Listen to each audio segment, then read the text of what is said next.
जो पीछे हुआ उसे भूल जाओ मेरी माँ। बंधुओं, भगवान श्याम सुंदर ने वसुदेव और देवकी की हथकड़ी और बेड़ियां कटवाई वहां से। और भक्तों, कंसराज ने अनेकों संत महात्मा और ब्राह्मणों को अपनी जेल में बंद कर रखा था।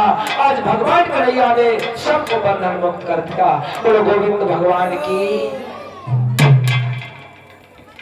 सबको भगवान ने छोड़ दिया जेल से। पुनः आए नाना उग्रसेन को मथुरापुरी के सिंहासन पर पुनः विराजमान किया। तत्पश्चात मथुरापुरी में भगवान कृष्ण रहने लगे और उधर कुब्जा अपने आंगन में बैठी है। अभी नहीं आए, पता नहीं किसने रोक लिया, कहां अभी नहीं आए। बंधुओं, कुब्जा रोज भगवान श्याम सुंदर के लिए बहुत सुंदर सुंदर व्यंजन बनाती है। आज आएंगे मेरे श्याम, मैं उन्हें अपने हाथों से खिलाऊंगी।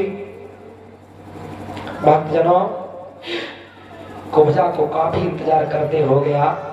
भगवान कहने लगे, ओ मनसुबा, देख अब कई दिन हो गए मथुरा में, ऐसो करो भैया ना, अब चलो आज कुब्जा के घरे चला सब लोग। हाँ जावा, सही कही बात, ठीक है, जीने तिलक करो तो हमारे। हाँ हाँ हाँ हाँ, चलो चलो।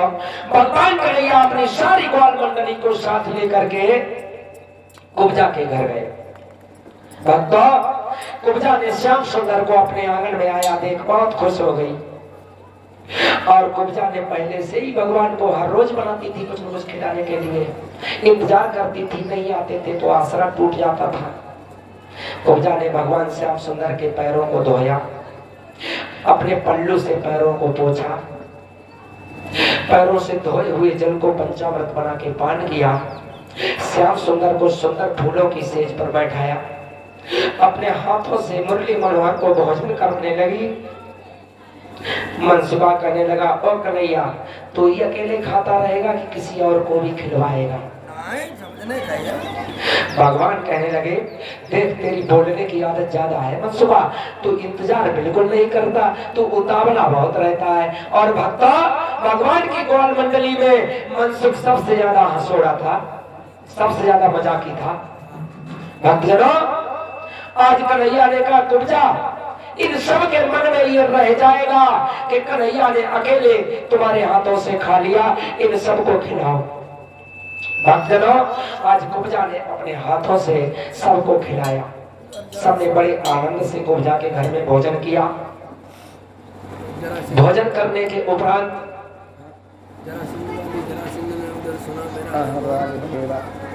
भक्तों, अब सब भोजन से निवृत्त हुए।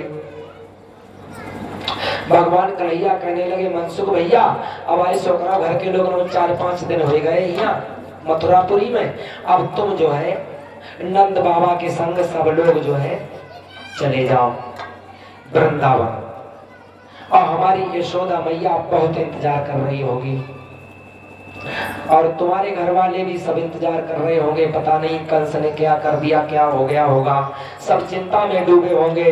इसलिए मेरे ग्वाल सिखाओ, तुम नंद बाबा के साथ सब लोग वृंदावन लौट जाओ, मैं फिर 1-2 दिन में आ जाऊंगा। मनसुखा कहने लगा, नहीं श्याम, हम लौट के नहीं जाएंगे ऐसे, हम तुम्हें साथ लेके चलेंगे। भगवान कहने लगे, भैया अभी हम देखो माता पिता वसुदेव देव की हमारे माता पिता है, 1-2 दिन और उनके पास रह ले, इसके बाद हम आ जाएंगे। भक्तों, सब ग्वाल मंडली परवश तैयार हो गई, जाना नहीं चाहता है कोई श्याम को छोड़ के। भगवान के समझाने पे मान तो गए, लेकिन उनका मन अधीर फिर भी हो रहा था। नंद बाबा से कहा, बाबा इन सब ग्वाल वालों को साथ लेकर आप वृंदावन चले जाओ, मैं 1-2 दिन में आ जाऊंगा। नंद बाबा ने कहा, देख कन्हैया, मैं तुझे यहाँ अकेला नहीं छोड़ सकता, तू मेरे साथ चलेगा वृंदावन? कन्हैया कहने लगे, बाबा आप मेरी चिंता ना करो, अब तुम्हारा कन्हैया छोटा नहीं रहा है, अब तुम्हारा कन्हैया बहुत बड़ा हो गया है, अब बालक नहीं रहा है। नंद बाबा को नाना प्रकार से समझा के भगवान कृष्ण ने ग्वाल मंडली के साथ वृंदावन के लिए विदा कर दिया। सब वृंदावन को चले आए। जैसे ही नंद बाबा लौट के आए, यशोदा मैया ने पूछा, कहाँ है मेरा श्याम? तुम सब अकेले चले आए, मेरे श्याम को तुमने कहाँ छोड़ दिया? नंद बाबा कहने लगे, चिंता ना करो, 1-2 दिन में कन्हैया हमारा आ जाएगा। यशोदा मैया के मन में धीरज नहीं आया, कहने लगी, तुम लोग छोड़ के आ गए उसको, हम यही समझते थे। बाबा कहने लगे, नहीं रो नहीं, आ जाएगा। यशोदा मैया ने कहा, तुम मेरे श्याम को पता नहीं कहां कैसे छोड़ के आ गए, अब हमें उसके बगैर कैसे जी मिलेगा?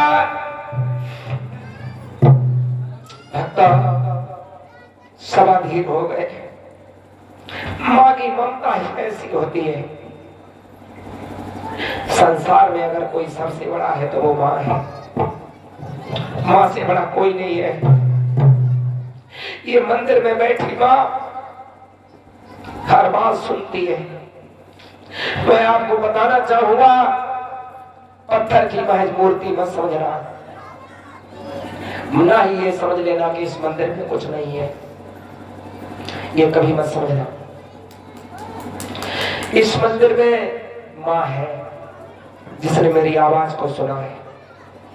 मेरी आवाज को इस माँ ने बहुत सुना है। मुझे तो माँ पे बहुत भरोसा है। और भक्तजनों, अभी मेरी माता पिता जिंदा है। मैं जब घर पे रहता हूँ तो हर रोज अपने माता पिता के पैरों को छूता हूँ और अपने माता पिता के मुंह की तरफ देखता हूँ कि मुझे कब और किस टाइम कौन सी बात का आदेश करें और मैं उसका पालन करूं। आज मैं आपके समक्ष इस व्यासपीठ पर अगर विराजमान हूं तो वो मेरे माता पिता की देन है, मेरे गुरुजनों की देन है। माँ से बड़ा इस संसार में कोई नहीं है। किसी कवि ने कहा है, माँ के समान संसार में भगवान नजर नहीं आया। माँ के समान संसार में भगवान नजर नहीं आया।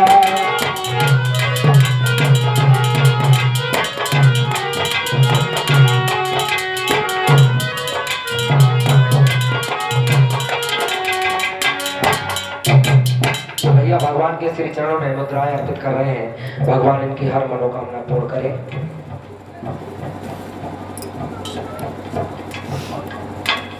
भक्तजनों, कोई भगवान नहीं है। भगवान कोई नहीं है। भगवान सिर्फ ये सामने बैठी माँ है। इसी माँ ने संपूर्ण सृष्टि को बनाया है। बंधुओं, हम लोग बीज तो खेत में बो देते हैं, लेकिन उस उत्पन्न कराने का काम हमारे हाथ में नहीं है। खेत में हम गेहूं का बीज बोते हैं तो मेरी धरती माता अन्न उपजा कर देती है। अगर कोई भगवान है तो सिर्फ माँ है। मैं माँ के समान किसी को नहीं समझता हूँ। न मैं कृष्ण को समझता हूँ, न मैं राम को समझता हूँ। मैं पूजा सबकी करता हूँ, सब मेरे इष्ट है, लेकिन मेरी माँ से सब छोटे हैं। राम को भी माँ ने पैदा किया, कृष्ण को भी माँ ने पैदा किया। माँ से बड़ा कोई नहीं है। सीख लो ये बात। कोई अगर कहे संसार में कौन सबसे बड़ा है, तो वो सबसे बड़ी माँ है। आज मैया का हृदय फटा जा रहा है। एक माँ तो खुशी में फूली समाई नहीं है और एक माँ आंसू बहाए जा रही है। ये भी सौभाग्य है। देखिए, सब एक निश्चित टाइम होता है। किसी दिन एक माँ जेल काट काट के रो रही थी, तो आज एक माँ बिना जेल के रो रही है। वाह रे भगवान, भगवान की कैसी माया है।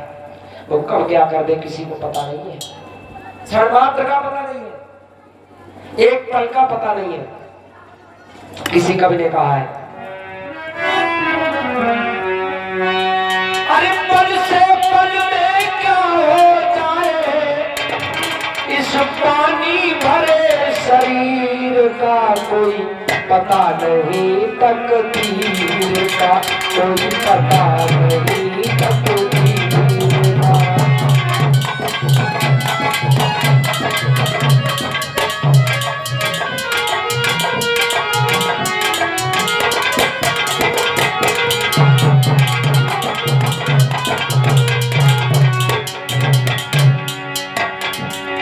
राजा दशरथ के 4 पुत्र राम लखन सिया बन गए थे।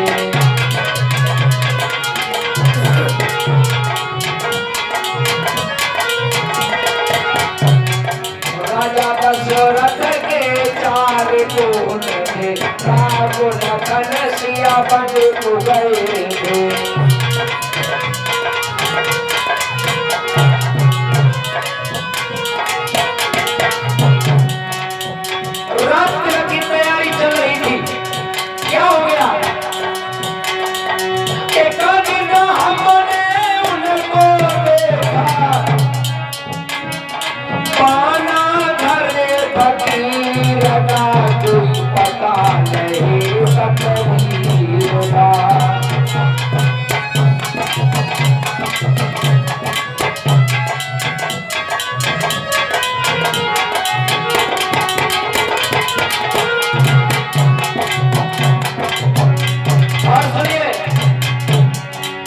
हरिचंद्र भय थे नारी आस में जाए बिके तीनों प्राणी।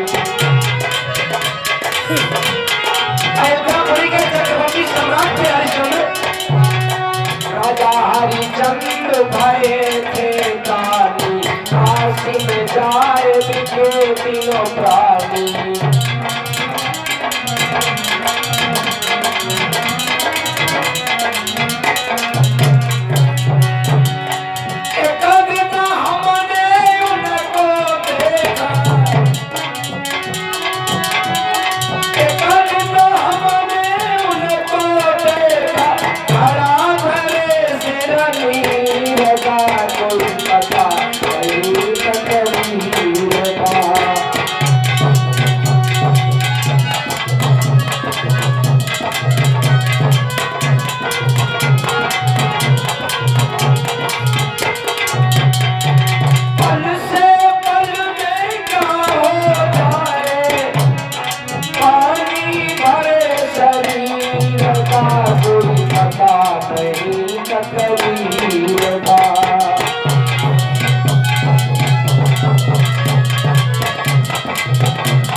राजा मोरा तुझ भय सतधारी उनके सिर पर रख गई आरी।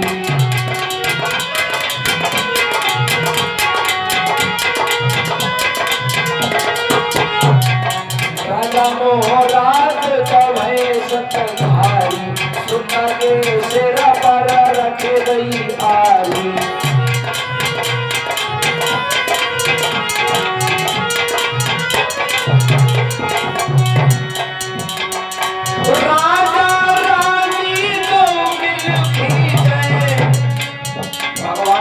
एक भी आंसू निकल गया तो मेरा शेर खाएगा नहीं।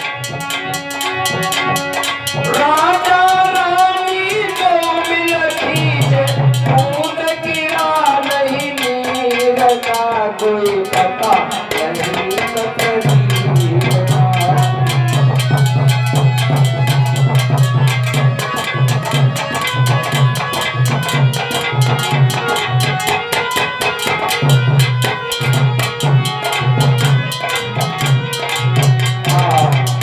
कुछ भी पता नहीं है समय का, कब क्या हो जाए। वृंदावन वासी ये नहीं समझ पा रहे थे क्या श्याम सुंदर लौट